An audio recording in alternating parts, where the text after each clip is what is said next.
Welcome y'all to Let's Talk About This with DJ Reality and your boy Sydney. What's up? What's up, Sid? How you doing? I'm doing well. All right, man. How's everything, man? It's been a minute since we I know. connected. Everything been good? Life been good? All is well. Okay. Just trying to process all that's going on in our nation. Okay. There's a lot going on. You got Tylenol, you got all the kinds of things. You got Cardi and Nicki about to fight. You know, it's the hell with Nicki and Cardi. There's an attack on Black people right now, period. Okay. As it pertains to us losing our jobs, folks being laid off. Yep. African American women being laid off, African American men being hung on trees in Mississippi. Like we can go down the line, and I just don't think that we put much emphasis on Black people. We're suffering. We are the target. We've been desensitized so much that when stuff happens, it's like, that happened. You know, like where's it used to be, okay, we go march about this, we go talk about this, it's gonna be the hot topic. Now it's just you know, it's okay, you know, go on to the next day and go from there. So sometimes that can, you know, be kind of sad that we don't, you know, we had a Sada Shakur pass not that long ago, and it's just, you know, I mean, she was stuck in Cuba for ever, like literally for so it's just a sad situation. And then we had the white supremacist, racist white men going to, you know, try to set up shop at one of our HBCUs in Tennessee. Wait, tell me about that. I don't. You didn't see that? Nah. Oh, so they these MAGA Republicans or MAGA guys wanted to come and set up shop at the Tennessee HBCU, and they shut it down. Okay. Proud of my people. What was he like? They were trying to sell merch, or like what were they? They just wanted to have that, trying to, you know, come in on that HBCU campus. You know, when there's other colleges that are not HBCU that they could have gone to set up to have those conversations, whether they want to. So they were trying to politic on a politic. Or have a what do you call it? Okay. Wow. Okay. And so they wasn't having it in Tennessee. They just wasn't having it. Yeah. So it was good to see that representation of Black people, Black young men and women standing up for, like, no, we're not taking this. Okay. So that was good to see. So it's just a lot going on in our nation. Okay. That's crazy. So I would say with me, I've been recovering. I had neck surgery, as you know. Feeling a lot better. Been out for about 3 weeks, and the doctor said after 3 weeks I can, you know, move around the way I want to move around. So as you can see, I've been doing more workouts and stuff like that. So I'm not like trying to kill myself, but at the same time I got to stay active. Okay, you got your normal self. Nah, I ain't there yet. I'm about 75 to 80.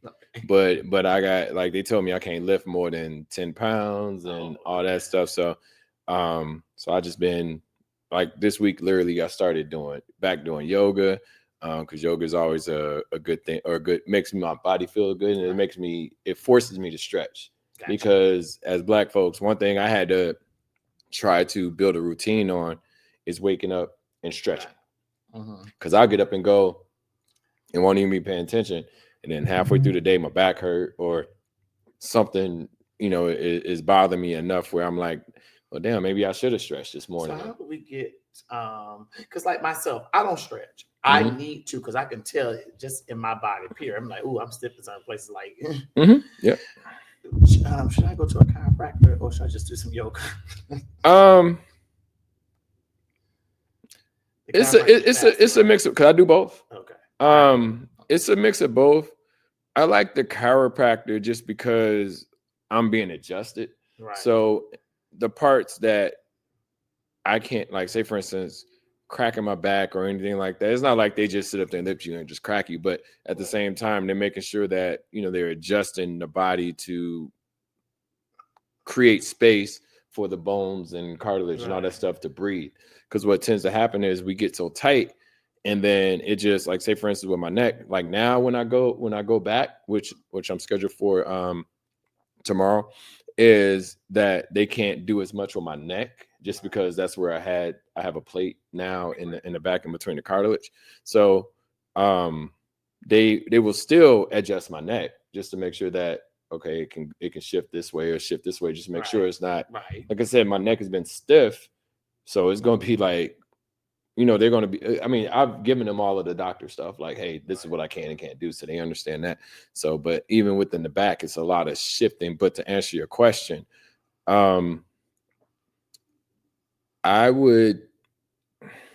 like the chiropractor / yoga blend. Gotcha. Okay. Yoga is very good for stretching. Do what you can, because I did yoga last night, and it was certain things that I couldn't do, so I stopped doing it. But it was certain things that I was comfortable with doing, and it wasn't pushing me too far, so I went with that. A lot of people, this is the thing. A lot of people get caught up in, I have to be able to do this in order to be a part of the class. It's like, no, do what you can. That goes with life in general. But during the class, if I have some necks or whatever, can I still have relations? You say if you have next surgery, can I still have relations? Yeah. Okay. Yeah. No, that's still. Now I'll say this: before that, there was the pain that was caused. It's like, well, shoot, I couldn't, move around the way I would like to move around. But now it's like my neck is, I can go back and forth and do all of the things. So, ladies, if y'all listen to this, that neck is improving 75%. Y'all do what y'all gotta do. Just saying. All right. So now you know. So anybody got any questions? 75%. 75%. Don't be like, hey. Give about a week or two, it may be the 90%. Then you'll be in a good place. All right. That's an A. Right. So we good. So now y'all know. I'm just putting it out there. Heck, So let me ask you this question. This is one of the topics. What are some things? Like we'll go into the, everything that's going on within society that we said we mentioned. But what are some things that you personally haven't done in life that you like? Okay, this is where you could put a number on it, on where you're at and what you want to do. But just say, we just put a number out there. Say 2 or 3 things that you haven't done that you want to do in life. 2 or 3 things I haven't done in life, which is a good question. That you want to do. That I want to do. Yeah. Well, it could be very specific. Okay. It could be very broad. It doesn't necessarily have to be, I want to hike Mount Everest or anything like that. But no, honestly, this is the truth. One of those things is I would like to connect with my father. Okay. I am one of those ones that really wasn't raised with my father. Okay. But I saw him sparingly.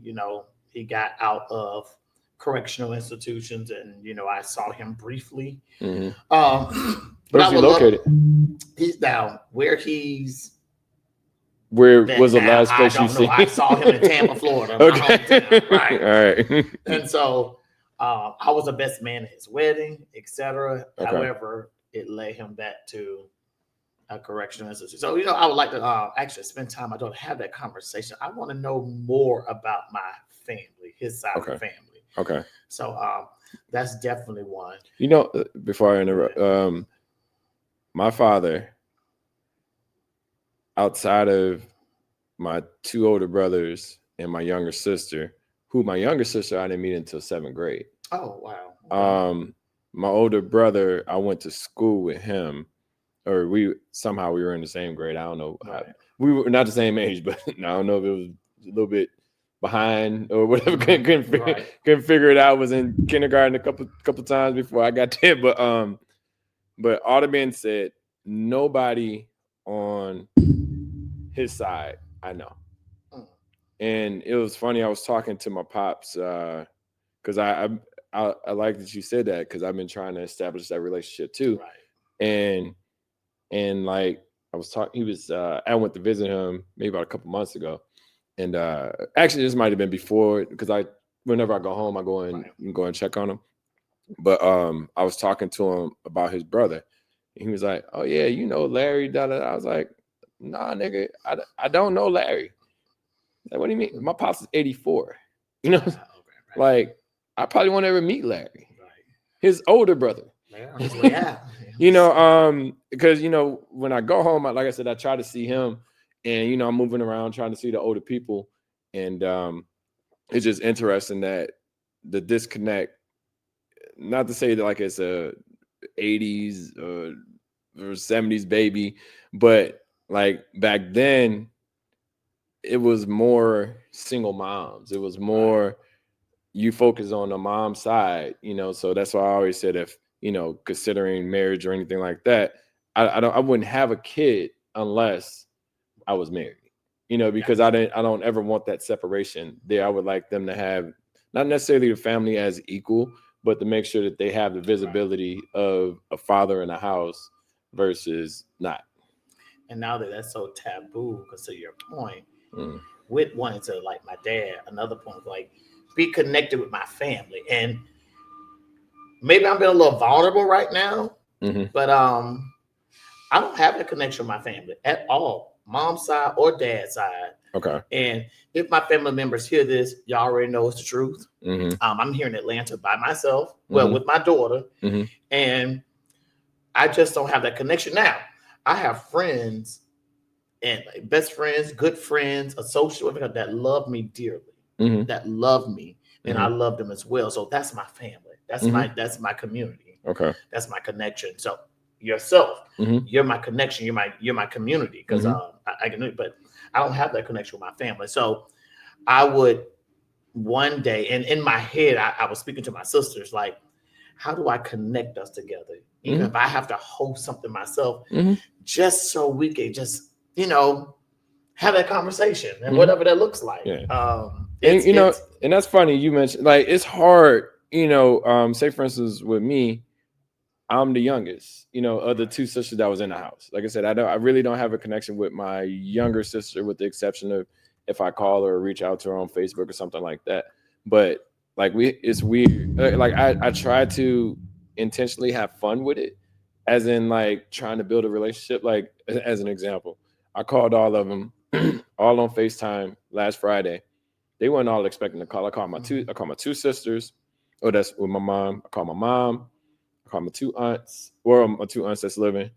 I called my two great nephews, their father, or my nephew. Called my other nephew, and that was it. And I called them all on FaceTime, and then I was joking around, but it worked out. It was great conversation, but I was joking around, and I asked my mom. I was like, "Why can't I get a Jerry curl when I was a kid?"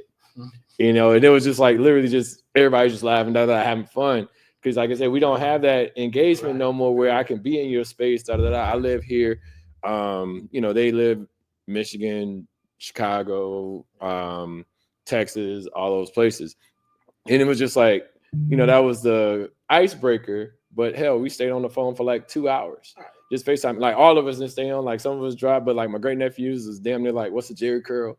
You know what I'm saying? Because they 6. They don't know. They twins and they 6. But I called them all just to have a little bit of fun with it. And then now we on here trying to show how to create emojis and all that stuff and screenshot and stuff. It was a good time.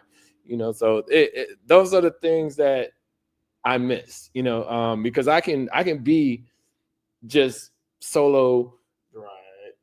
I'm in the house because when I had the surgery, my aunt, my two sisters came down, and of course, not to say I had reservations, but I'm used to the house with no sound, outside of the dog, so if we ain't talking or if I'm not talking to anybody else, then it's usually I come in, there's no, I try to keep the fridge as clear as possible. Like I don't like, and I came in one time I was talking to and I'm just, this is after surgery. I'm like, why is there so much stuff in the fridge? And I'm sitting up here walking around tight neck and I'm throwing stuff out. And like I'm frustrated because like I couldn't find my spinach and stuff.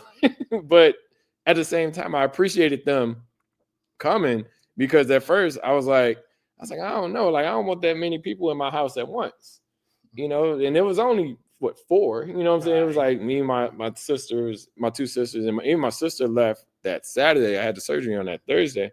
But it's just, I appreciated them coming in. It's like, you need medicine, you need food, you need da.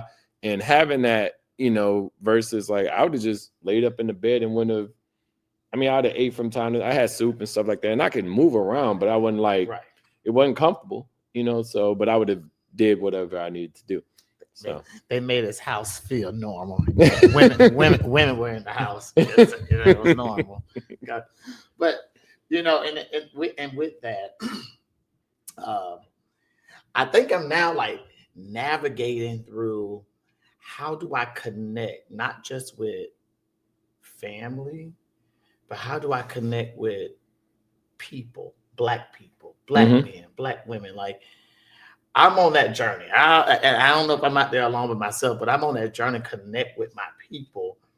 And because I've learned that you never know who God will use to be a blessing in your life. Yeah. You never know what that connection is or who that person is. They can be an angel in disguise to where you may be trying to go somewhere in life or get to that next level, and whatever that looks like. And this person may have the answer, the next step, or the connection, etc. And so we sometimes, you know,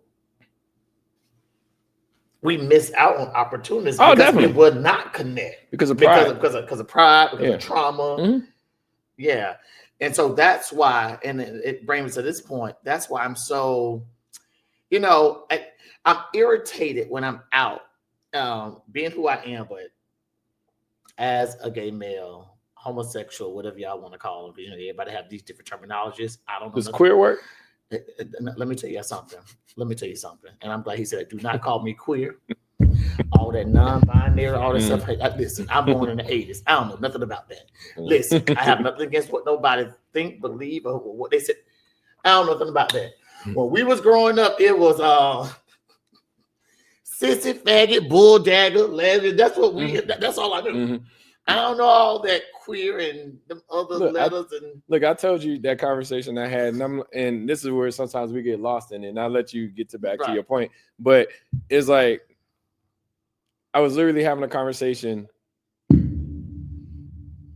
maybe a half an hour or an hour before we record our last podcast, and it was like, well, how do you identify with someone like at a brunch? And I was like, how do you identify? He was like, well, I prefer. He said homosexual is considered antiquated, and I prefer queer.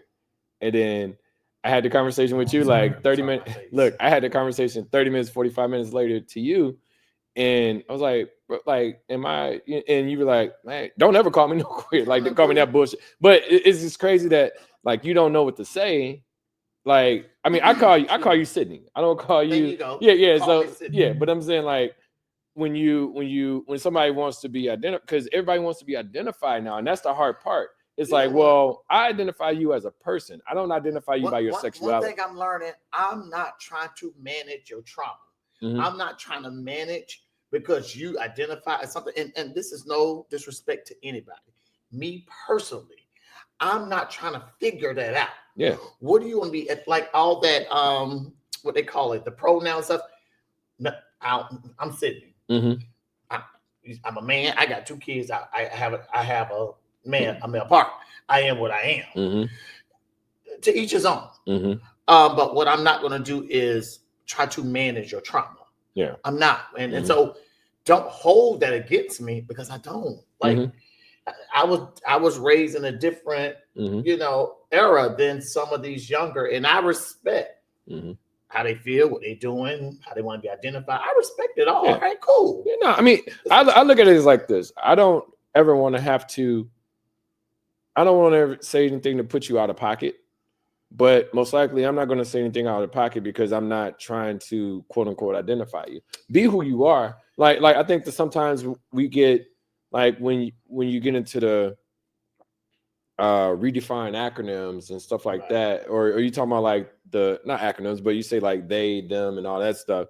I'm like, well, that makes it a little bit confusing for people. I just address you as you. I don't address you as you're a member of this community, Like, I mean, I respect that you're a member of this community, but I don't necessarily have to identify. Like, I don't have to be like, yo, what's up, my gay friend? Or I got, I got a gay friend. Like, and don't call me because I'll check you every time. Yep. I'll be like, nigga, I'm Sydney. Don't check me. But I'll give you an example. It's just like those parents that have, like I said, homosexual, queer, whatever you want to call them, kids. And again, I'm being careful. I thought queer was very offensive from what I remember from back in the day. Don't call me queer. Yeah. Because I don't know what that means. What does that mean? What you call? I thought it was offensive from the jump. So so it threw me off when I asked the question. Like, what do you like? How do you want to be identified? If folks that's that's watching this, we make it backlash on that. Don't call me queer, but that's do not call me queer. Mm-hmm. I'm Sydney, and I'll give you an example. Me personally, and this for all those parents out there that's struggling with how to identify with their children and connect with them and all this stuff. I do not expect my mother, if she did, to accept me as a homosexual male or whatever. I don't expect that. No, she don't have to. In her era, she was not used to that. And I'm not going to put that on her to be like, because I'm your son, you should accept me. Whatever. No, I don't. That's her life. I could care less. Because guess what? I don't sleep with that woman. That's my mother. I don't sleep with her. I could care less. You live your life. I'm living mine. When I come to your home, I learn how to be respectful. That's why I'm grown. I go to a hotel. I don't have to stay in your home. When you come to mine, you will be respectful of my house. I'm going to put you out or you go to a hotel. Oh, I'm serious about that. But there's that. You don't have to accept it. But you're my mother. So I want you there, but I'm not expecting you. So a lot of these kids that like, my parents should love me, they should accept me.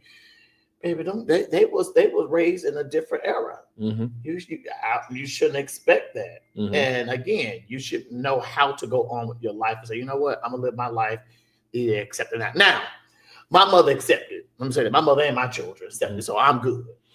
Remember, I was telling you with Ghostface and his son, he has a song. I meant to let you listen to it, but he has a song called Sweet Face Killer.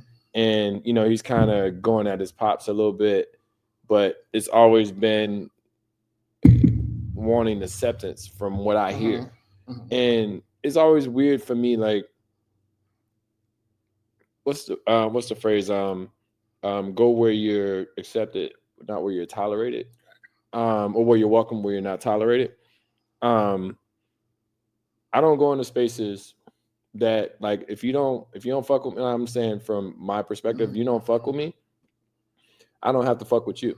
And that's the bottom line. Like, whether you're blood, whether you're associates, etc. Like, if you don't fuck with me, I don't fuck with you, and I don't have to be around you. Like, but it's great to have that. I like people. I like transparency. And when I say I like transparency, I like people to explicitly say, I don't fuck with you. To your point.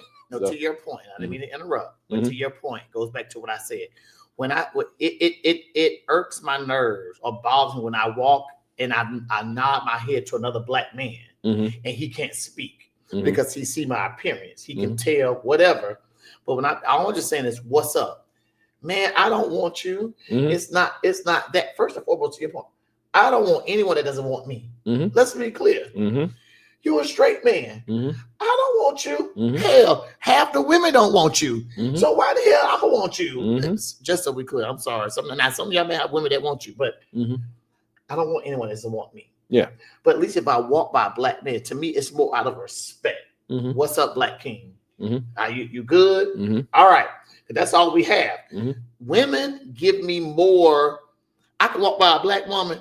Hey, how you doing? You good? You so good. Look, you so happy. They give me all the compliments in the world. And I'm just saying hello. Black men, you can say hello, throw your head up, and they won't even speak. They'll look, they'll keep walking. It happens with women.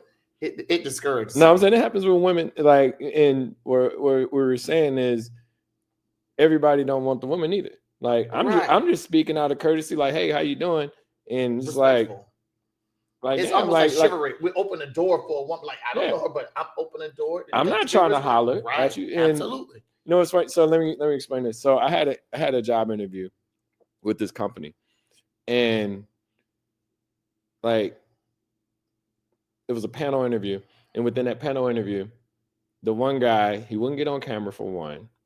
Indian guy, not the stereotype, but anyway, Indian guy wouldn't get on camera. We talk about that too, but wouldn't get on camera, and he was asking me questions. Like, he's like, "Hey, have you ever done this part within my career?" I was like, "Yes." He was like, "Well, what have you done?" I was like, "Well, I've done this, I've done this, I've done this." Cool. And mind you, I had an interview the day before or a couple of days before with the person out, the hiring man, like the person I would be working for, and we overtalked. Ended up like I'm thinking like, oh, I got this. Like this is knocked in the butt. The guy stopped asking questions after the interview. I'm very proactive, if that makes sense. So I emailed the hiring manager. I was like, well, I think the interview went great. But that one guy, I couldn't tell where I stood with him. Right. And like I said, these are his counterparts or people that he works with. And he was like, okay, cool. I'll check in with him and see how it goes. Because literally it was their sign off. It was like a 30-minute panel interview with other people. The other guy I talked to for an hour and a half. He was ready to hire me on that Tuesday. The other interview was on Thursday.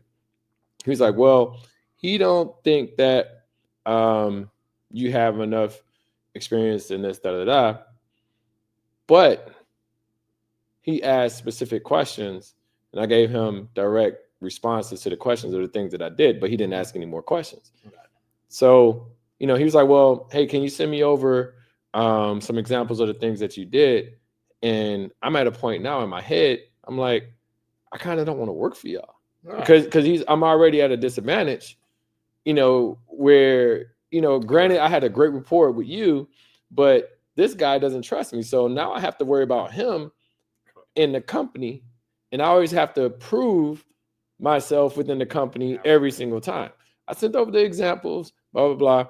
And they were like, well, we're going back and forth. We're still interviewing. And I'd already kind of mentally checked out. I mean, I'm still going to engage the way I should. But at the same time, I was like, I don't want to work for this type of company. This guy already said that he don't know if I have enough experience to be able to do it. So with that being said, he's putting doubts in your head of how great I was on Tuesday. However, that's the cadence in our nation. Mm-hmm. White Christian nationalists, white racist men already state that women of color or black, we are not educated, and we are the most educated, especially black women. Mm-hmm.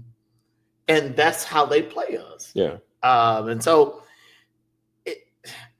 I hate you even had to experience that. Direct. I mean, I experienced it. I experienced it pretty often, but that was like kind of a blatant.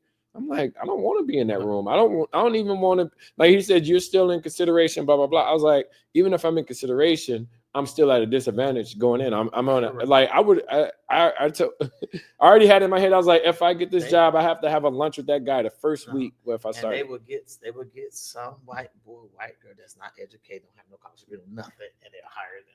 Yeah, it blew my mind. Like that was the first time blatantly I saw it. Like I know, you assume this happens in the background and blah blah blah, but that was the first time I was like, wait a minute. I was like, why am I on camera and he's not on camera? That was kind of like the first red flag, but at the same time I was like, okay, well, I'll go through with it. Other woman jumped on, she was great, pretty smooth. She asked me the question she wanted to know the answer. She gave me a great thumbs up and all that stuff, but then he didn't give any type of positive response. Man, maybe I'm gonna get in trouble about this, but it doesn't matter. Mm-hmm. What I've learned about Indians and again, as it pertains to African American or black, let me say, I ain't saying African, black men and women, mm-hmm. most are against us. Let me just be clear.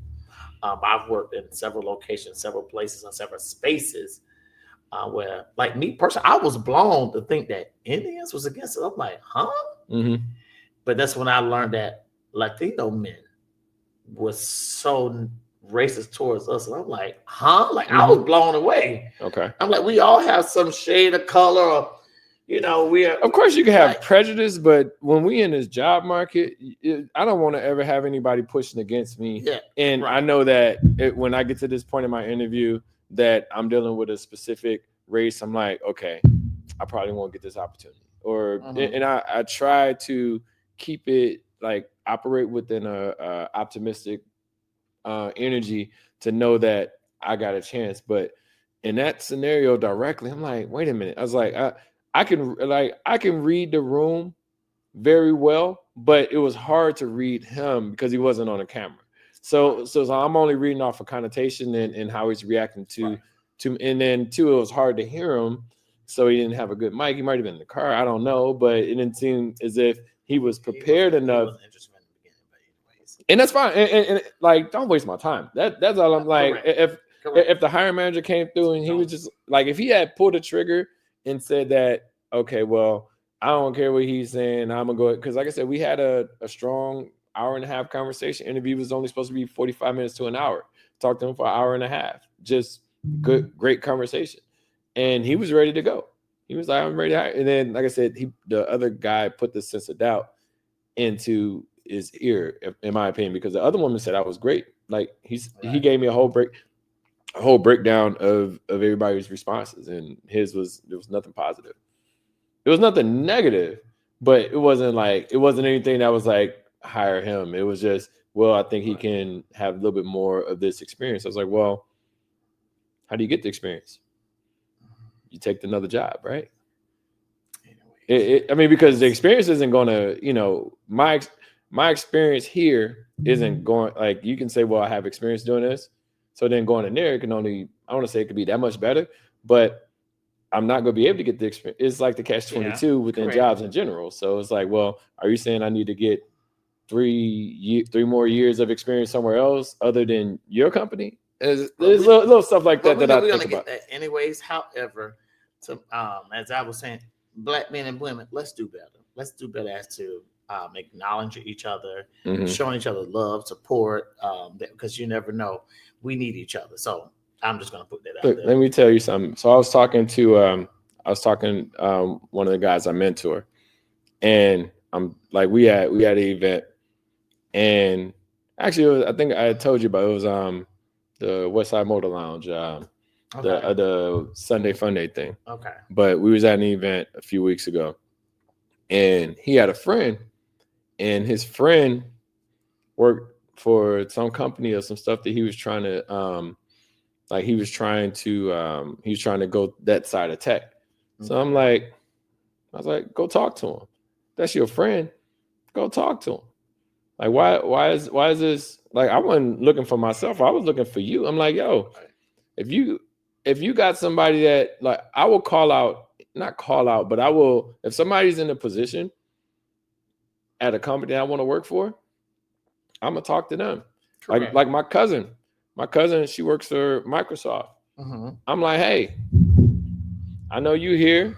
Can you help me out? She sent me the recommendations, blah, blah, blah, boom. Or the referrals, and we good.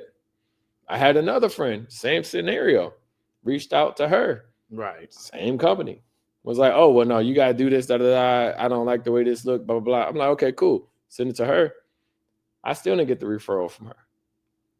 I'm like, what was the difference? But then I have another friend that works for it too. Gave me the referral for the, like, he was about to have surgery next day.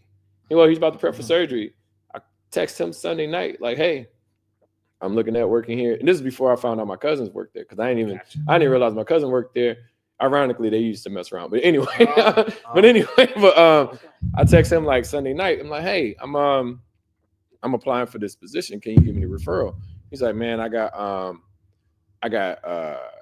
surgery prep tomorrow, but so I won't be able to do it tonight. Oh, it's like I won't be able to do it, but I won't be able to do it until 9 a.m. tomorrow. And I just asked him that night. You know what I'm saying? Right. And the other person gave me like this whole runaround for like 2 weeks and still didn't give me the referral. So I don't fuck with them. So why is that? What do you think it is that we delay or we kind of procrastinate on helping our fellow brothers, sisters, etc.? It could be how you were treated, not by like me per se, but it was like, well, how do you like how you were treated in the past, or how do your perception of me as a person? It could be many things, but if I tell you, you look at my resume, I mean, because you probably only know me as DJ Reality, but if you don't know like my professional career, like, but the thing is, nobody knows, like, I don't know exactly what you do, and that's your career. I mean, I know what you do as far as your work, but I can't tell you like the 6 or 8 bullet points of what you do within your career. Right. So then when I look at your resume, I'm like, oh, okay, he does that. Or like if you look at my resume, like, oh, he does that. So we have to stop being gatekeepers on opportunities based off of perception. Now, we shouldn't just hire Junebug, you know what I'm saying, like without any experience. But they hire Carl. They have no experience. Yeah, but the thing is, for us, so there is a difference between them and us as to how we hire. We have to be experienced, educated, etc. And they don't. That's nepotism. That part we don't have no power in. Like we don't have the power to, like, if I can, like I said, I got two guys that I'm mentoring. If I had the power to hire them, I would hire them, train them, and help them figure out the roles. But without that experience, they're going to get hit so hard that they won't even get the opportunity. Like with me, I don't get the opportunity with the experience. Right. So it's just crazy for that part. Just imagine you're in here struggling. Now, of course, you got people. This isn't the stereotype, but it's just weird when you can help some people and you don't do it. I always have to. If I can give the opportunity to, so let me give you an example, right? And this is what I was saying, that you can't help everybody, but you can help some. And I say that as in, like, say I remember this woman, I ain't gonna say her name, but gave her a referral. She was like, well, when I called, I was like, hey, you looking for a gig? I see you kind of post about it, da. And she was like, yeah, like, what's the job? I was like, well, I work for this company. You can go and look at whatever job makes sense to you. Right. If that makes sense, I'll give you the referral. Okay, cool. How much does it pay? Nigga, I don't know. Like, I don't know what you do. Like, go and look at the job and see if anything matches up. Like, it wasn't like it was a large ass company. It wasn't. You can refer. Yeah. Like, look for the company see if any position out here makes sense for you within this company, and then you do your due diligence on how much you pay. I'm not here to. I barely know how much. It just depends on the company you work for. For one, to be able to tell you how much you're gonna make. Hell, I can be over here making $125,000. I could be over here making $250,000. Just depends on the size of the company. But all the men said, gave her the referral. She found something, gave her the referral, and it was a portal. And within that portal, it tells you the status of people applying, if they interviewed, and all that stuff. Never filled out the application. Interesting. I'm like, hey, did you and I'm saying, like, this is being proactive in the scenario, like, hey, did you have a chance to da. I sent you the link referral. Oh, I'm gonna get to it. Like, oh, okay. Never applied. Then I had another scenario. It's this program called WIOA. Still around, a federal program. If you're not working, they provide funding for you to get certifications. Okay. Add a friend. Computer science or engineer. And I want to say they was necessarily looking, they was comfortable with what they were working with. I ain't gonna say the coffee company that they were working for, but they should have been, if they want to get an engineering job, a computer science job, you could get free certification based off of your whatever, because you're not making that much there. You can make a decent amount. You can get, I think they provide health insurance and all that stuff from what I was told. But I'm telling you, a program that you can apply to. Never applied. I got turned down because they said I made too much money. And I wasn't even making that much money. I was probably like $40K, if that, in Chicago, broke as fuck. Like, not making it, but they were making less. I was like, apply for the program. I got 3 other people in the program. All 3 of them got their certification, 2 PMPs. One got this other like a lean certification within tech. But what I'm saying is, you can't help everybody. Now, you can try to help everybody, but some people aren't ready to be helped. sometimes within our community, and that kind of disappoint, like, because it's mind you, fast forward, years later, this was maybe about 2014, 2015. I mentioned that program to the person again. I'm like, talking about as late as last year. Like, I never looked at it. They still wasn't receptive to the program. Still happy with making less money. Well, let me say this. Some people are comfortable, and sometimes it's just peace, a peace of mind. Mm-hmm. Like, I don't care about the salary. If I have a peace of mind, you can have your 6. They had no peace of mind, is what I'm telling you. Okay, well, like, look, I'm sorry. Look, this tried to help. Look, this how I look at it about being comfortable. If you are comfortable, you shouldn't be complaining. I don't have enough money. I don't have the time to do the things I want to do. Blah, blah, blah, blah, blah. You're comfortable with the struggle, but you're not comfortable in life. And that's the difference. Like, and that's all I'm saying. Like, sometimes people think like, well, we get to the point. I remember in life in general, I always wanted to make $40,000 a year. And the reason why I wanted to make $40,000 a year was because my mom made $40,000 a year. Gosh. My mom's made $40,000 a year or $38,000 a year in 1994. Okay. You know what I'm saying? Like, it's 2025. I can't do shit with 38,000. I can barely do anything with 100,000. Like, I literally have to be like mid to almost 200, even like more than that. I can barely do anything 125. Listen, but the thing is, we only see. I was breaking it down to my nephew the other day. I was like, yo, like, what are you trying to do? Like, are you trying to just get by and make it? Or are you trying to, because, people get stuck into this whole, I'm an entrepreneur and stuff like that. I was like, yeah, entrepreneuring is cool, but you got to have solid money behind you to be able to support when business goes up and business goes down. And that's just the nature, like corporations and stuff like that. That's how they hire and fire people. They like, well, we up, we can hire more people, we down, we got to let people go. And that's just, they call it reorg. They essentially just making sure that the budget makes sense. Well, like, this money over here isn't making no money. Most know that your largest controllable expense is payroll. Mm-hmm. So, you can make, that's where you make your major cuts from, payroll.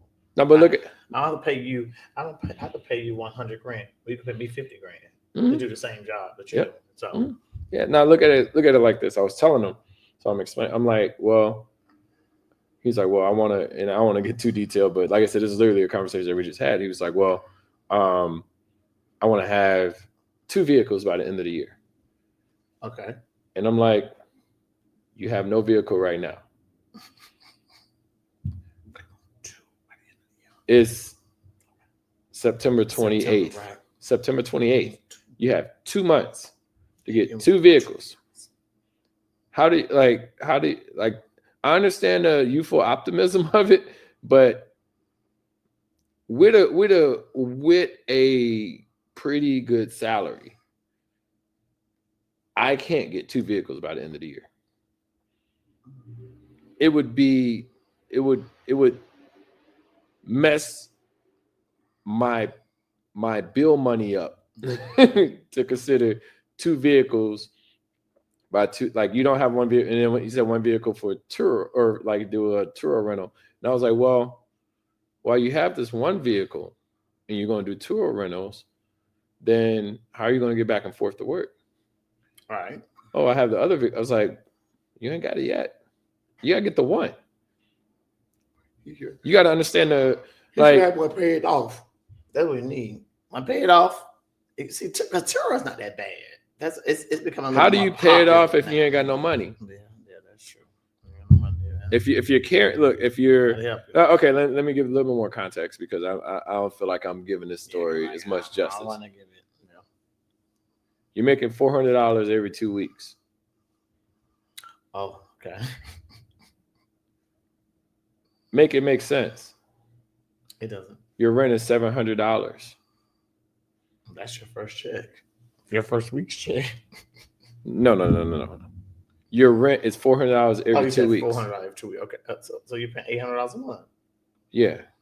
So, but every week, okay, you're making $8. Okay, I get okay. Just say for the sake of tax purposes, they only take out 25%. If you live here in Georgia, but okay. No, I'm just saying, like, I'm used to 67, 65, like the number, but I'm just saying for tax purposes, say 25%. You're at $600. You already don't have enough to pay your rent.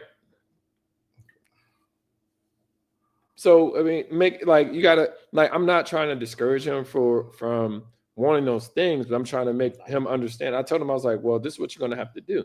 I was like, in order to do these things, you gotta make, in my opinion, I told him, I was like, you gotta make $2,500 every 2 weeks to consider one vehicle. Right. And of course you can go into debt if you want to get two, but I'm saying if you go rent a car, or if you go, it's you're not doing this by yourself is what I'm saying. If you're making, say you're making $2,500 every 2 weeks, you ain't got the job yet. You don't have the background yet to be able to ask for that. All right. If that makes sense. All right. But that's what you need in order to make it work. So all I'm saying is, like, level set with yourself. Know that you can do this. Do what you can within the space that you can. I was like, man, just don't have no kids right now because you will be fucked. You have the credit history. You have the things that they're gonna look for. So, yeah. I mean, it is what it is. Yeah. So, but it ain't go get it with $800 every 2 weeks. Oh no. Definitely not. Yeah. Like I said, I have no problem with Turo and stuff like that, but I just look at it like this. Like, you be able to, can you get, like, how are you getting to work? Right. To get the money, to get the car, to do the Turo. Right. So you got to look at it like, okay, I have a job for 4 to 6 months. Now I'm like, unless your job is down the street, you still gonna need 2 vehicles to be able to even consider, is all I'm saying. So, well, you said a lot there.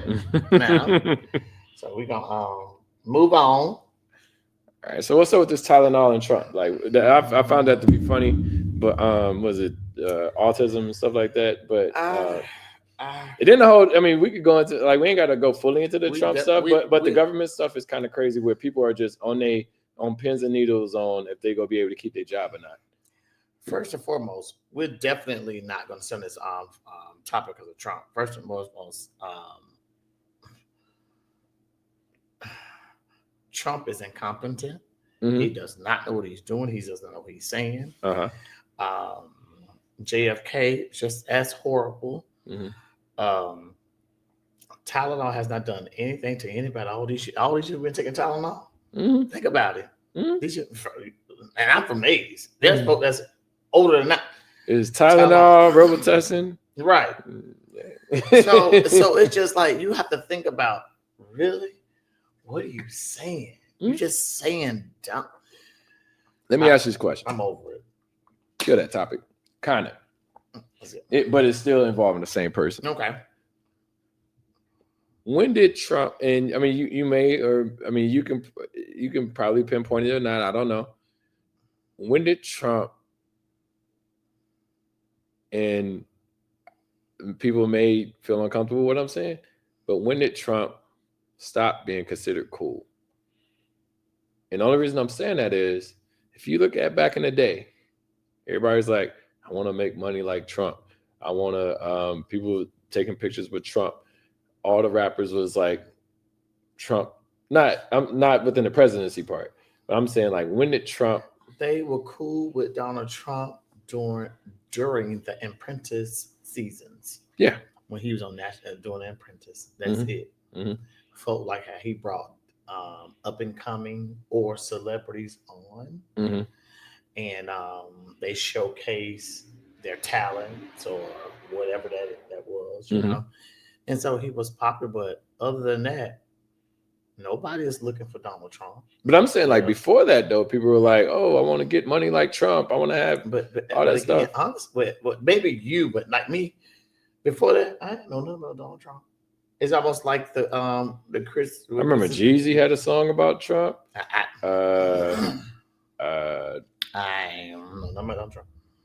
I'll pull up some stuff, but yeah, it was like what's the guy, Mr. Kirk?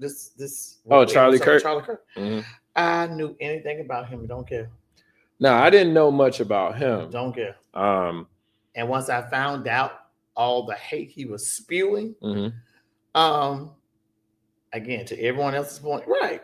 No one, you, me, anybody else, should be, off like that. However, all the hate he spoke, man, please. I mean, okay, but y'all want me to? Okay, that man didn't want. He didn't nothing. No one looked like me. He did not care. I don't care. So I'll say this. This is how I feel about topics in general, or just life in general. You only get the energy. Well, okay, so let me break this down. There was a guy in one of these little Facebook chats, and somebody had said they were talking about the Charlie Kirk thing, and he had said that I said something like, "Well, it doesn't really.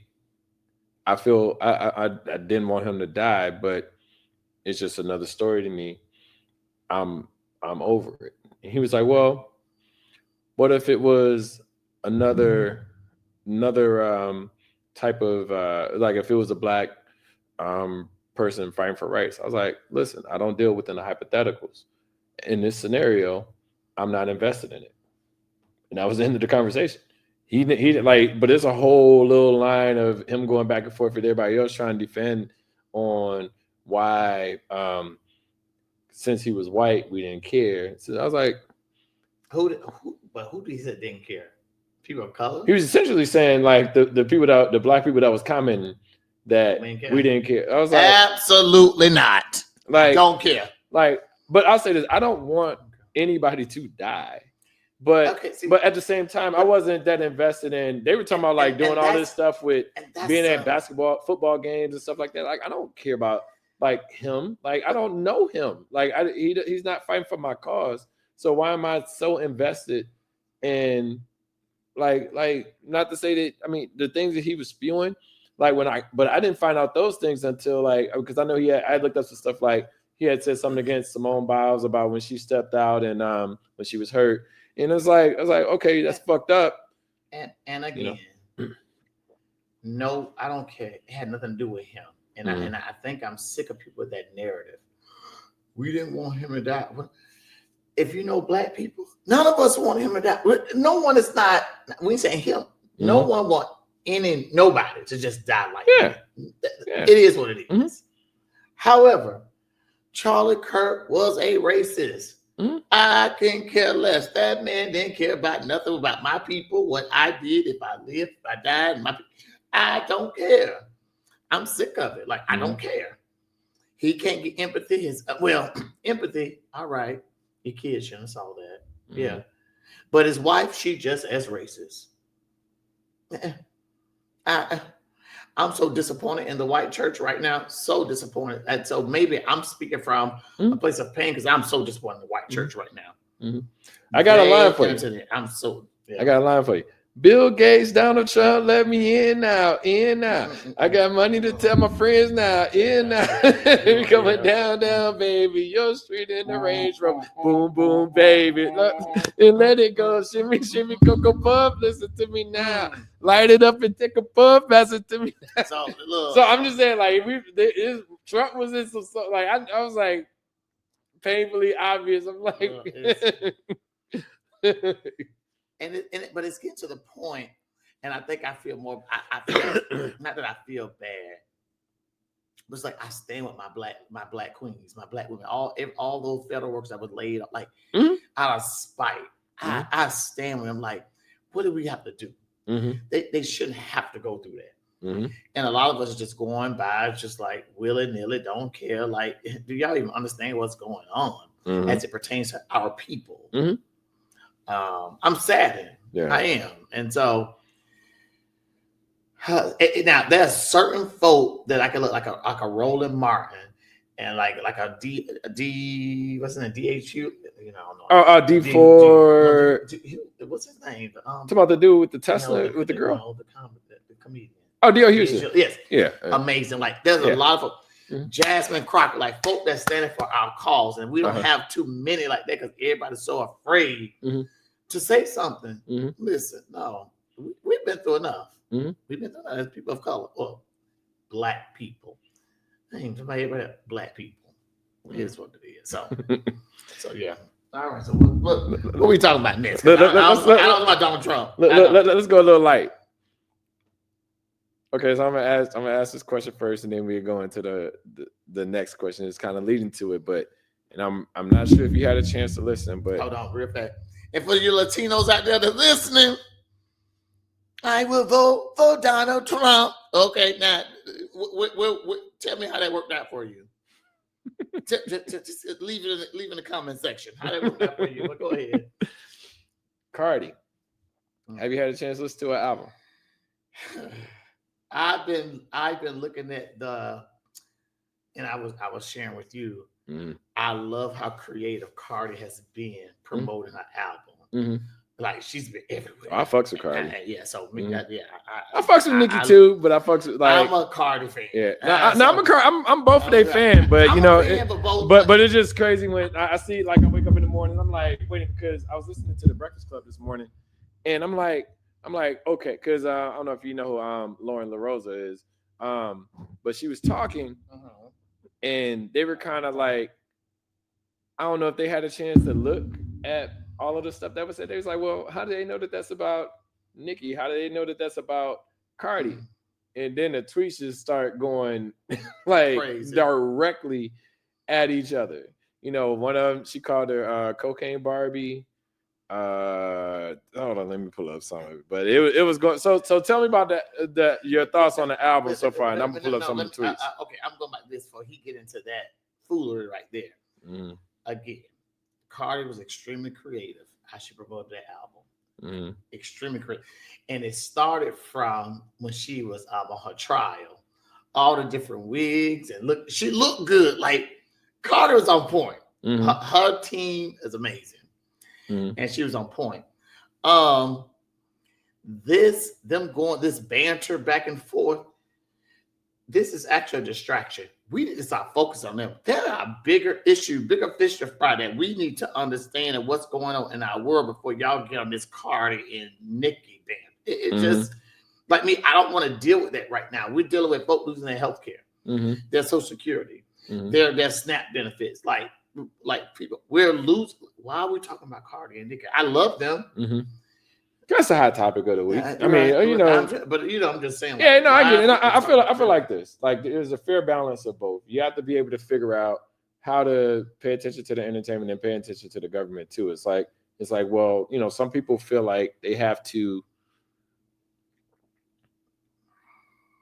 feel pain, but they can't feel happiness at the same time. So it's like finding the balance between the two. Because if all we're doing is talking about pain, then it's like. Prime example. Why Nicki and Cardi don't collaborate? Why we doing all this? Because they got egos. Sisters, right? They got egos. There you go. Yeah, the ego is what drives that. Like, there's no reason why. I mean, I think I can't remember. It's so much women beef. I don't even know who's cool with anyone no more. I remember Meg had a song with Nicki. I remember Meg had a song with Cardi. I don't know if Meg and Nicki cool. I don't know if Meg and Cardi cool. Meg and Cardi cool because they got WAP. But Meg would collaborate with them though. You see, she ain't fucking with Nicki no more. They went at it. Yeah, but it's just the fact that when they did stuff together, they sounded cool. However, what we don't know is the backstory as to why. And for example, Meg may not be dealing with Cardi or Nicki. No, Meg with Cardi. Meg fucking with Cardi. I'm just in it. Cardi, but here's the deal. We don't know the backstory, but we know egos. And when I say we know egos, someone could have Cardi, a mental breakdown. Someone could be mentally. No. So, but what I'm saying is, you look at Cardi. Cardi don't got no problem with nobody else. Correct. Everybody likes Cardi. Yes. I've seen people not like Nicki, and it's like, you know, and sometimes it comes across within her ego. And like I said, I like Nicki. Her attitude. Yeah, I like Nicki. I like both of them. But it's just like I haven't seen nobody like Cardi. Cardi is the coolest person, but equal I've seen in public. Cardi said, "I'm gonna have me more kids. I want to be a mother. This my grandmother and my mother done this. They had these many kids. I want to be like Cardi. Is all about family, love, connection. Like that's what Cardi is about. Nicki not giving that, and I'm not shading a Nicki, but I'm just saying, yeah, not. Nah, it was crazy. Like it was one tweet. I think I told you the cocaine Barbie one, but you must have missed me, huh? Crazy, not kiss my feet. Nothing more annoying than a bored bitch. The power I have make these bitches come out of the rehab every time. Go to your fucking room. Cocaine Barbie. Then ABCD, because you know I don't know if you I forgot what song it is, but when Cardi kind of spells like the first letter, like they just kind of kept going back and forth on that. ABCDEFG, your man have to snatch pussy. Pussy tastes like honeycomb. Your bro be touching 12-year-olds. You know what I'm saying? I'm like, yo, that shit is getting personal, and it's like, I don't know. I honestly, when it pertains, I don't understand why Foxy and Lil Kim was beefing, you know, like, but that's just me. Like you know? When it pertains to things like that, I'm just like, I'm off the grid. I'm like, because I hate to see our people beef. Period. I'm just saying, I don't care who it is. I just hate to see our people beef. So that's my take on that. No, I get it. But what did you think of the album? Have you had a chance to listen? I did. Okay. Well, Cardi, like it. I'm vibing with it. Like, okay. Now, Bodega Barbie is my shit, and they be like, Bodega Barbie. Let me tell you now. You gotta remember. I don't know what the fuck them niggas in the background, Latino niggas, but I love that song. Everybody have not seen me in this light podcast, speaking out, being vulnerable, just talking about current events, etc. And I always tell, like, now my daughter, my son, like people that know me will tell you, I have nothing against Nicki. I like Nicki. I think she's gorgeous, beautiful, you know. And if I was out there having a BBL and all that, my body looked like Nicki's. But I'm just saying, she probably got the best one, right? That was it. Like where it looked a little uncomfortable in what's that the Anaconda video? But it seemed like it got better. Nicki went to the best doctor. I'm just saying, my body looked like hers. However, when it comes to this like getting type of like fetish, sexual intuitive, like things that we like. When it comes to Cardi might write nasty. She might write nasty. She give me the and I'm define right nasty. When I say right nasty, ooh, and again, is it like the perfect amount? Is it the because she got a few I can name, like a lot of her songs. What about WAP? Right. Okay. If you listen to some of the lyrics, she giving the right. I want you to touch that thing in the back of my tongue. And that's what some do, and y'all don't want to admit it, but she pulls it out of you like she's speaking to you know you nasty. You know that's what you want. She gives me the right nasty. I put like this when I be conservative, and that makes it like when I listen to WAP, people could say, well, Meg's verse was better than Cardi or whatever. But when I listen to Cardi, I'm like my ears to the ground, like listening tough, just because I like the way that she says things. Right. Let me about Meg. Meg, listen. She'd be like, gobble it, swallow it. Right. Look it up, but Meg, if you happen to come across our podcast, now she got me with pressure. Listen, she give me the right nasty. Like she telling you what, like what most women won't speak of. They do whatever behind, but when we out there, you want to be all they telling you. Yeah, be the nasty. Be nasty. Stop holding that shit in. Be nasty. Stop holding it in. That's what drives men. Yeah. He goes like, okay. That's what you want to do. Okay. For real, we ain't gonna be able to. We could probably do 75% of that, but let's go. Let me tell you, I there's some stuff I was like, ooh, this is the right nasty for me. I'm telling you. So I am a Cardi fan. Okay. It is what it is. And I only said that because I wasn't trying to go into great detail. Listen, this is a podcast. I'm trying to keep it PG. You can say what I mean. Look, Because Cardi does it for me. Cardi's dope. I remember when she first came. I remember, and it's weird because when I was like, she kind of like annoying as far as like, because it was like the accent. It like it was so tough she'd be talking so fast and da da da, but then I started like loving hip hop and stuff like that, and I was like, but she's entertaining and I like her. Correct. It's almost like a girl that ended up not really having a rap career. What's the name that she's with Stevie J? I don't know who that is. The Latina chick. I can't think of her name right now, but she put like this: the career that Cardi had was the career that she was supposed to have. Right. I can't think of the chick name, but I'll think of it. I'll tell you in a minute. But Cardi was entertaining from jump. Like you didn't have to like Cardi. See, no, Cardi captured your attention if it pertained to like freaky stuff. She did. She kept you like, dang, you saying the stuff that we will not say in public, or you're saying what some of us do, but we would never tell nobody. We'll take it to our grave, and that's why I go back to Meg with Pressure. If you actually dissect that song and really listen to the lyrics of Pressure, Meg, Jocelyn. Remember Jocelyn? Yeah. Love and Hip Hop? Yes. Yeah. But Meg saying some stuff, I'm like, man, you can't be talking like that because you calling some of us out. Like, some of us are undercover freaks. I'm just saying. Ain't nothing wrong with being a freak. Like, a lot of people be afraid. Like, you ain't got to sell it in the streets. Just do it in the sheets. Right. It's like... But a lot of folks, especially men, they're afraid to do what they're saying in their lyrics. This is why they like them. Because what they want to do, and how they want to act it out, they say it in the lyric, but they're afraid. Because you know how this is with y'all heterosexual folk. Y'all want to be conservative. And no, a woman don't want a man to know that a man may want his dick sucked from the back, booty licked and all. Ooh, so I'm just saying, but but somebody else, some other chick will do it. Yep. A Cardi they'll do that. It always comes down to what you won't do, somebody else will. Right. So be open with it. If it don't work for you, don't do it, and then agree to disagree and don't be together. And this goes back to what I was saying about how like when you're saying what's up to men, straight, like I say, what's up to straight men? Like, I'm like, bro, I don't want you. I'm just want to say what's up, you black king or whatever. And I say that because sexually, I ain't after you because one, I don't want no one that does not want me. Let's be clear. If I know you don't want me, bro, you wasting my time. I'm wasting your time with you. Two, you may not have the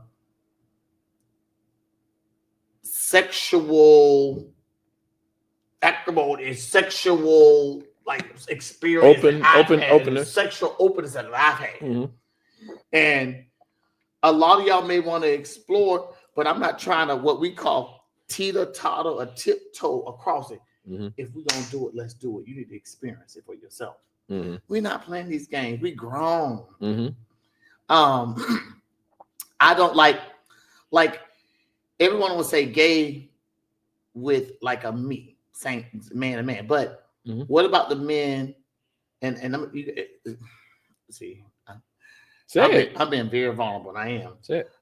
You gotta remember the spaces I've been in. I've been with men that watch their women get screwed by other men. I've been with men, right? Yeah. I've been with men that join, like they swap wives, but swingers. The man will be in his woman's up, but grabbing the man dick and all. But my point is, y'all don't deem that as gay. It's like I don't understand how we think. I think. So hold on a second. Let me finish. Because I don't think it's gay. Okay. I think because sexuality is fluid. Yeah, I told you. People just enjoying the moment or whatever that looks like is what I'm saying. I don't think because a man touch another man dick, whatever, because he in a pussy with y'all having fun, and that's what y'all like. And that, let's compartmentalize it. That's in y'all space what you like. That's your fetish. So wait, so let me ask this question: if you don't consider that gay, why is it assumed? And this is to the topic. Say, for instance, on what's the show? Insecure. Was a situation, and I think I spoke to this before, but it was a situation where they were trying to be open to each other, and he had expressed that he's like, yeah, one time me and my boy was chilling. He went down on me, right. and then she kind of like stopped. Well, she didn't. She just stopped talking to him just because he was like, well, it was I was drunk and it was a moment and blah blah blah. So she wouldn't. But why do men have to explain they was drunk or intoxicated or they try? Women do it all the time.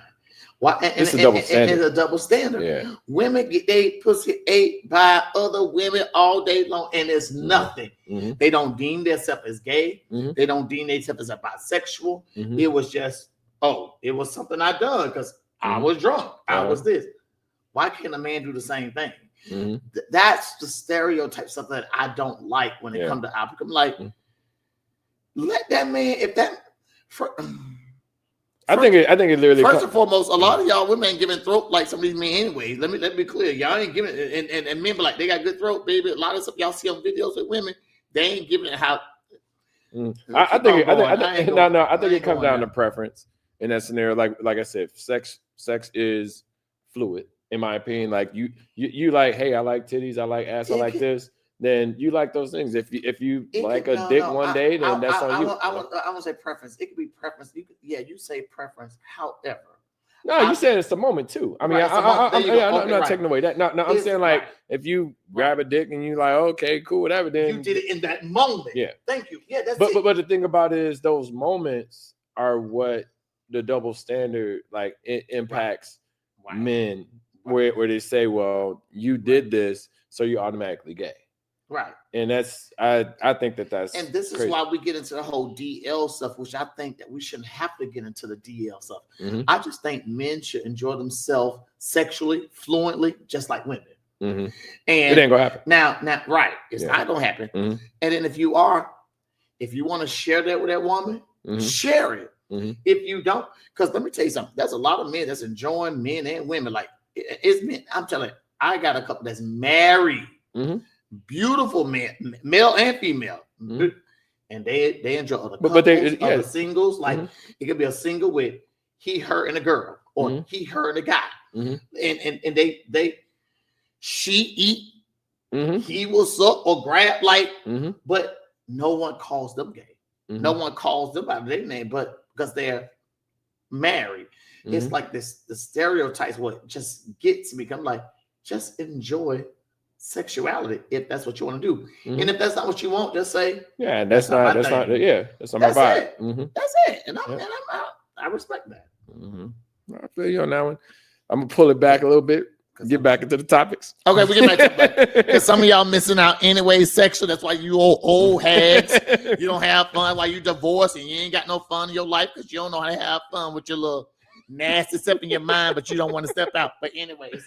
I'm gonna put it to this last topic because we got other ones, but I want to kind of cut it so it's not a long. Now look, so you got let me ask you this question. What do you do personally to protect your mental health or your peace?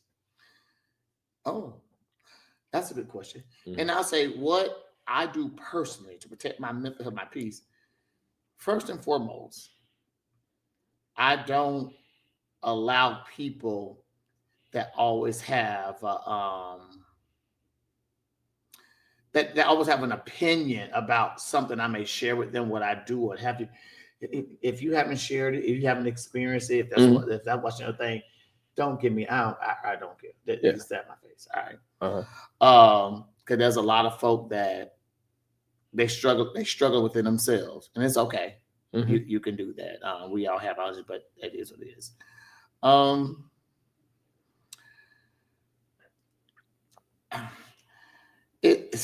I'm more of a. I want to vibe with different individuals, men, women, whatever. I just want to vibe, connect. How do we have fun? How do we get together and eat, play spades, connect? Like, that's what I want. I think people look at the exterior and want to place that judgment. And so then it becomes difficult to try to connect with others because they see me as this. So let me ask you this. Why is it, say for instance, you say, hey, I'm going to some kickback and we gonna be playing spades, we gonna be grilling, we gonna doing all Gotcha. of the things. Why do you feel like, or you may not feel it this way, but why do you think the stereotype is that, oh well, since Sid's sexual preference is different than Sean. Like I said, I don't think like this. I look, you like, hey, look, let's go here. I'm like, okay, I'll figure it out. But I'm saying, like, why is the stereotype that, well, since Sid is saying let's go play space, I'm like why do you think that there could be a barrier there? Because you had just mentioned that, you know, you just want to kick it. You just want to have fun. It don't matter. Like that's because I look at it like hanging and chilling is a part of the mental health as well too. Correct. So like, why would you think that, or do you think that there's a barrier that is placed on that just because of your sexuality? Well, because first and foremost, a lot of black men, to me, well, heterosexual black men, they're just not comfortable in their own self, in their own space, or if they are well, when I say comfortable, they may be comfortable in their self in a private setting, but in a public setting, they're not comfortable. They don't want anyone to prejudge them. And so then my question is, why do y'all care about folk prejudging y'all when they're not paying your rent or mortgage? They ain't giving you the 3 F's, and most of y'all know what the 3 F's are. If they're just not, like, they're not doing anything for you, but I have 5 F's. You get give me the other 2. Fucking, friends, family, finances, and future. Okay, so I was drunk last time. I couldn't get finances and friendship. Right. but my thing is, why do you care if they're not doing like that? This is why, like when we stated earlier about like my family, I said I love my family, but however, I don't connect with a lot of them, and at this point, at my age, I don't care because they don't do those 5 F's for me. I got friends. It is what it is, so I don't care. Do you think the family helps with the mental health, or do you think they help or hurt? Let me just tell you, I've been free from the stereotype or stigma. I've been free from what people think of me. Stigma, yeah. I've been free from people, and he freed. I was free 10 years ago. Okay. So a lot of folks say I'm mean. I'm not. I don't care if you don't like. Hold on a second. Listen, you know what's crazy about that? The thing that you're saying is people automatically assume that you're mean or you only do things a certain way when you set boundaries on what you're willing and not willing to accept. Right. And it's crazy that bothers me because it's like, well, no, I'm not doing that. Like, well, why not? Because I said so. I don't have to explain to you. It, right. I don't have to explain to you why I don't want to. I will explain it to you, but I don't owe you an answer. And like my aunt, when it came and helped me out with when I had the surgery, you know, I remember like it was like yesterday. I mean, I asked her for something, and she said no. And I was like 5 or 6. That was the first time I've ever heard no. Right. And I was like, well, why? He's like, why? He's like, you don't ask me why. I said no. And I was like, oh, I can tell people yes or no and not have to explain either one. It just depends on the capacity. Like if I work for you, then of course I got to justify why. Right. Based off of analytics or whatever. Right. But in general, like I don't have to explain to you the why. And I think some people get lost in that. Like, I got to explain to you why I did it like this, like this. Like, no, this is how I feel. I don't, if I feel like and the thing is, I say yes a lot. So when I say no, I really mean it. Right. You know what I'm saying? Because, of course, I heard, well, we can't do that right now. Or no, we got to do it this way. Blah, blah, blah, blah, blah, blah. But there never been too many outright no's, with the exception of, you know, jobs and stuff like that. Or, you know, and it's just weird that people can't accept, like you say, hey, look, this is who I am as a person. If you don't accept that, if you don't accept me as that, I don't have to fuck with you. Let's go deeper into acceptance. Let me, and again, I may get in trouble for this, but this is what I want men and women to understand. You don't have to agree. You don't have to understand or agree with what I'm saying. You may not like what I'm saying, but I'm going to say this because I know it's to be true because I don't have both the best both of best worlds. I've been married to a woman, love, have 2 beautiful children, and I didn't men. However, when it comes, like you said, acceptance, and I'm praying that the individual I'm speaking of don't see this because they may know I'm speaking to them. Mm-hmm. But you gotta say their names, or I will say names. Yeah, you gotta be descriptive. I have a individual, well, of course, male, that's married to a woman for 18 years. Mm-hmm. But again, it's stale, it's stagnant. But he wants me, and it was like, why can't people just accept what you like sexually, mentally, or whatever? Because again, this is what I believe. You should ever, like, when I divorced my wife. Well, first of all, my wife knew I dated guys before her. Let me be clear. I never put on for her. I never lied to her. I never deceived her. We were best friends. She knew I dated guys before her. So that was her opportunity to say if I want to deal with you or not. Let's be clear. So why don't folk accept other folks' sexuality? You may get with a woman that may like another woman and a man, or want it. Like, why can't we just accept that? Because we deal with it. We want to sleep with them. We want to connect with them. We want to do all of that. But we do not want them to be honest. And I'm sick of grown folk always saying, be honest with me. You're not ready for honesty. People don't like honesty. You don't want no one to be honest. I think people like some honesty. They don't like the clear honesty. You look, some honesty and clear honesty. Now that, to me, you're talking foolish. No. I know what you're saying. Well, like when you straight up talking foolish, but what I'm saying, that whole concept of saying some honest and clear, are you gonna be honest or not? This is black and white. There's no gray area. And so everybody's not ready for the truth. And then what gets me is when you find out the truth of the behavior they've already been displaying, you upset. Huh? You knew it. They showed you this. You knew it all ahead of time. They put it. And so that's what throws me off about people like, huh? Are you serious right now? That man, that woman. But it's easy. It's easier to be ignorant.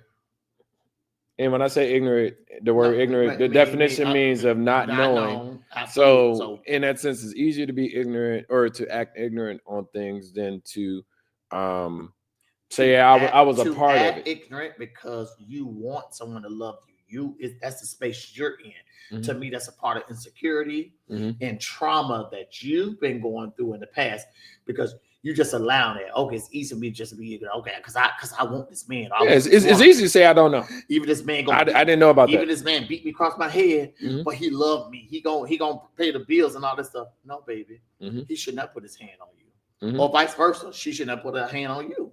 But you know, it's weird. And like I said, some people are in a situation. They may be in those situations right now. Like, say, for instance, with abusive relationships. The one thing that, like I said, I've never been in an abusive relationship or been an abuser or anything like that. The one thing I never understood is being willing to take the abuse. And like I said, I get there can be certain elements that makes it worth staying. But if there's ever an instance where I'm abusing you or you're abusing me, whatever, I'm not going to stay, and I wouldn't expect you to stay. I don't expect no repair off of that. And I'm going to complain to someone and say, I'm being abused. Or you move 5 or 10 years later, you be like, well, I got out of that marriage of 30 years because I was being beat. But I think that's you were in there for 30 years. I think that's where there were good. All I'm saying, there were good and bad times of that. It wasn't just all just abuse, is what I'm saying. Because you chose it. You chose that pain. With that abuse and whatever, it's almost like you're dating a woman, and y'all together, and she sorry, y'all. She catch you in the act of whatever that is. But you put on this show like, I didn't mean that, babe, yada, yada, yada, yada. Let's work this out. You go through all that spiel, right? But I don't. And That's then, what and I'm then saying. hold on. I'll tell you And how then, I would react to that. But. And then she somewhat, or he, come around like, okay, give you another chance. Y'all go back. The bear is out. Now the bear go in hibernation again. You do the same thing, same behavior. And then she catch you again, or he catch you again. And you go through the whole thing of, baby, I love you, I'm sorry, yada, yada, yada, yada. Now that becomes a form of manipulation and a kind of narcissistic behavior. And you as an individual, you may love that person, but you got to say, no, I cannot accept this from you. I don't deserve this behavior. You can't continue to do me like this. I'm telling you what hurts me.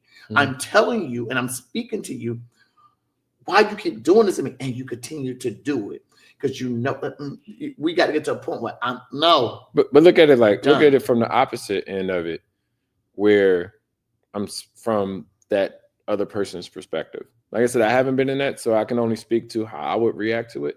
But if I'm clean it up well, if I'm in that scenario and it's something that I don't fuck with or I don't want, I'm done. Like I had a situation. I mean, it's not as extreme as abuse or anything like that, but I was with this woman and we were kicking it and and we had like kind of a, we were just messing around. She had already established that this was we just fucking type of shit. She established that. She established it. What I like. So when you do that, a lot of people don't realize when you do that, my mentality is it's only going to go to there. Right. Because I like relationships. I'm good relationships. But what I'm saying is when you say something like that, in that situation, that's all it's going to be. That my mentality is that's all it's going to be. I'm never going to push past that because that's what you told me what it was. So in that scenario, we was outside. We weren't together, but I was like, well, hey, I can stop by if you want, blah, blah, blah.